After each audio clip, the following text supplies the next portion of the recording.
C'est l'heure de l'invité de Paris Direct et cet invité c'est vous, Dorian Malovic. Bonjour. Bonjour à vous. Merci beaucoup d'avoir accepté notre invitation. C'est un plaisir. Alors à l'origine on vous a invité pour parler du coronavirus Covid-19 mais on va faire un petit détour pour commencer cette interview parce qu'il y a ces révélations de ce consortium de journalistes d'investigation sur le sort des Ouïghours en Chine. On savait déjà qu'il y avait près d'1 million de personnes internées, que cette minorité musulmane est persécutée. Et maintenant on en connaît les raisons, on sait les raisons pour lesquelles en tout cas ces personnes sont arrêtées, celles qui sont invoquées, on l'a dit dans le journal, une simple demande de passeport qui n'a pas été utilisée, un clic sur un mauvais site internet et vous partez en camp de rééducation.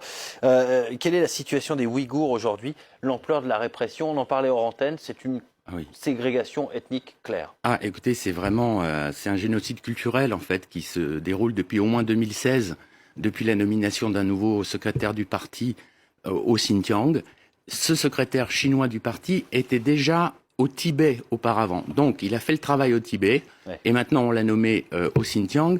Et là, on voit... Ce qui est intéressant dans ces documents, c'est d'avoir écrit noir sur blanc dans des papiers officiels chinois les raisons, les prétextes totalement farfelus de mise en camp de millions de Ouïghours dans cette province. Enfin, je veux dire, c'est ça qui est fou.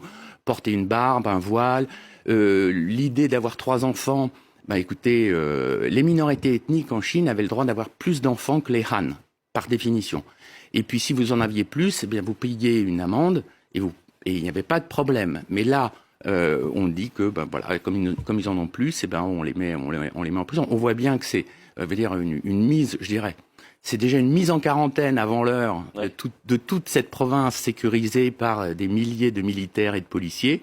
Et puis là, on voit ces documents. C'est-à-dire que, vous vous souvenez, là, il y avait les précédents leaks qui étaient sortis par le New York Times.